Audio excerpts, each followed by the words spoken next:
ang tagal kong inantay tong lawyer na to. Chance ko na to. Isang beses lang to darating sa buhay ko. Naghanap ako ng employer taong 2016 at napansin ako ng employer taong 2018. So matagal ang inantay ko. Kaya sabi ko, gagawin ko ng paraan.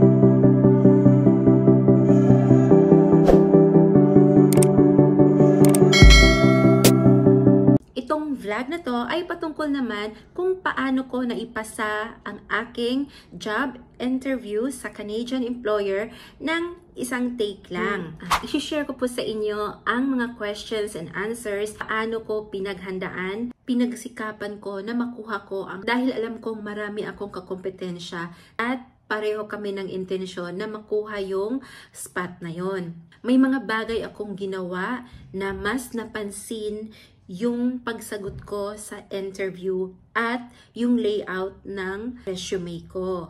Nung na-receive ko po ang email nung September 17, 2018, ito po yun, iisip talaga ako ng mga paraan para handa ako sa araw ng interview.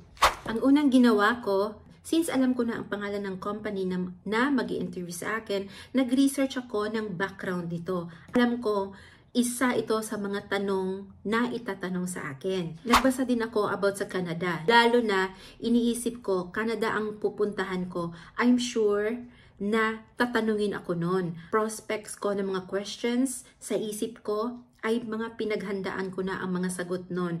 Kahit na hindi mo original na sagot yon at nabasa mo lang sa pagre-research mo, panonood ng mga YouTube, interview vlogs, basta maganda ang pag-deliver mo ay panalo ka na nun. Kahit 5 bullet points lang na inonote mo at i-memorize mo, pinili ko ng maigi na sa tingin ko na yun ang magugustuhan ng employer. Excuse po sa mga perfect grammar dyan at sa mga magagaling mag-English dahil ako po ay hindi talaga kagalingan mag-English. At nagpapasalamat po ako sa lahat ng mga nag-feedback sa akin so far sa mga grammar ko. Sa appreciate ko po yun. Nais ko po munang pasalamatan ang lahat po ng mga nag-subscribe. Maraming salamat po from the bottom of my heart. At welcome po sa mga baguhan. Huwag po nating kalimutang mag-subscribe at i-click ang notification bell pag nagustuhan po ang mga videos na gawa natin. At kung may mga natutunan tayo, maraming salamat po. Pag nasa interview po tayo, hindi naman po kailangan perfect ang English natin. Kaya wag po tayong matakot, wag po tayong ma-intimidate dahil ang hinahanap naman ni employer ay yung skills natin. Hindi naman po tayo nag-take ng IELTS para maging conscious tayo sa English grammar natin at sa pronunciation. As long as ma-deliver mo ng mabuti kung ano yung gusto mong sabihin at naiintindihan ka, maisagot mo ng maayos yung tanong ni employer, ay okay na po yun. Halimbawa, ang interview mo ay 8 o'clock ng umaga, dapat andun ka na ng 7 o'clock ng umaga. Para pagdating doon ay nakakapag-relax na ang katawan mo. Hindi ka pinagpawisan, kung kinakabahan ka man, may time ka pang gumamit ng washroom. Dress appropriately.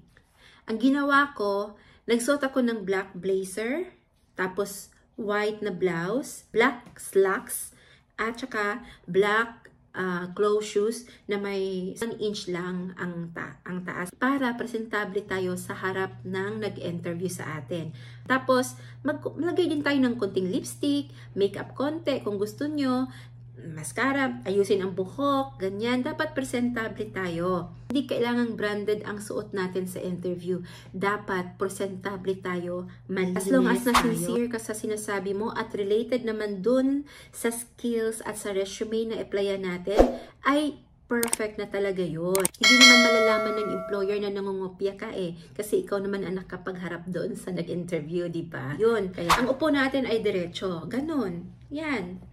Tsaka, bago tayo pumasok sa pinto, kailangan mag-knock muna tayo. Tapos, sasabihan naman yan, sige, tuloy, ganyan. Pag hindi ka pa pinapaupo, huwag kang umupo. Antayin mo siya magsabi ng upo. Yan. Tapos, smile, eye contact, tapos be confident. Relax lang. Huwag masyadong ihalata na kinakabahan tayo deep inside. Tapos, pinrogram ko ang sarili ko na kung matanggap ako sa interview na to, ay bonus na talaga yon. Kung hindi man, ay hindi para sa akin at wala namang mawawala dahil may trabaho pa naman ako. Yun para hindi ako masaktan kung hindi man ako matanggap sa interview. Shoutout muna tayo kay Miss Jennifer Celero. Ang tanong niya ay tungkol sa police clearance. Ma'am, ang police clearance po, pag tumira po tayo sa isang bansa ng more than 6 months, kahit saang bansa po yun, ay kailangan nating kumuha ng police clearance kasi yun po ang required ng immigration. At shout out kay Miss Merns. Ang sabi niya, paano po kumuha ng ECA? Ma'am, manood po tayo sa video na to dahil meron po tayong ginawang step by step tungkol sa pagkuha ng ECA. Ang mga questions na pinaghandaan ko ay ito. Tell me something about yourself. What are your weaknesses? What is your strength? Why do you want to leave your present company? Why you choose Canada or why do you want to go to Canada?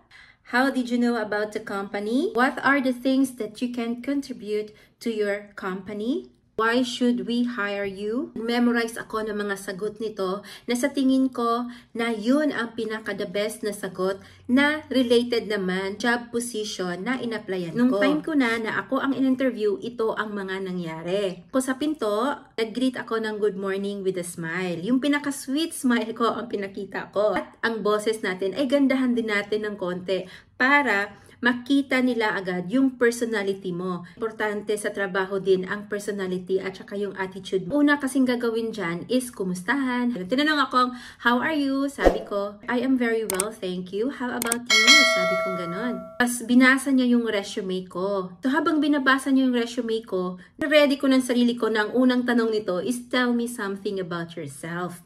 So, hindi nga ako nagkamali. Hindi po ibig sabihin na tinanong tayo ng tell me something about yourself ay sasabihin natin yung buhay natin. Hindi po ganun. Hindi. Ang sagot ko sa tanong na to, I start it with my full name and then I say, my friends and colleagues call me Jen.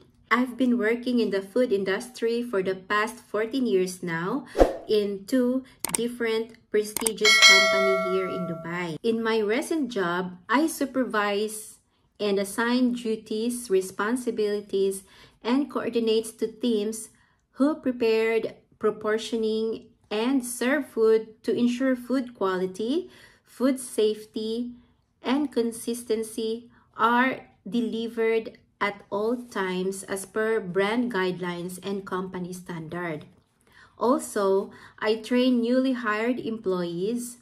I am responsible for daily, weekly, monthly reports as well as inventory, making sure that records of breakage, wastages, maintenance, sales, and stocks are accurately recorded. Shift runs smoothly at the end of day without any customer complaint and should exceed customer 100% satisfaction. When I am handling shift, the team are having fun while achieving the given target sale of the day, and whoever has the highest reach of target will get a rewarding free meal of the day to motivate them, and by this, they are able to push more and having fun as well. Pagkatapos ng tanong ng tell me something about yourself, ay ang tinanong na sa akin ay kung dadalhin ko ba ang mga anak ko sa Canada. Well, I am not sure if I am going to bring my children with me. I don't know yet what is my life will be in Canada. I have no idea how high is the cost of living, about the schools, about my accommodation, and so on and so forth. Tapos tinanong niya kaagad ako kung gaano daw ako katagal makaresign sa company. So sabi ko, usually it would take just 1 month notice para makapag-resign tayo sa company natin. Tapos na may sinulat na siya sa resume. It's nice to meet you, Jen. Sabi niya, do you have any questions? I don't have any questions at the moment.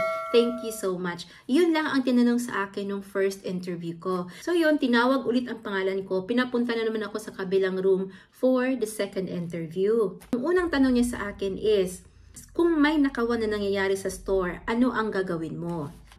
I have encountered this kind of situation a couple of times in my previous job and as well as my present job. In case there is this kind of incident, we inform our manager directly, and my manager will assign someone to observe team member or this person to catch him or her on the spot. And that time, we notify the loss and prevention department. Tapos tinanong niya ako, what is margin?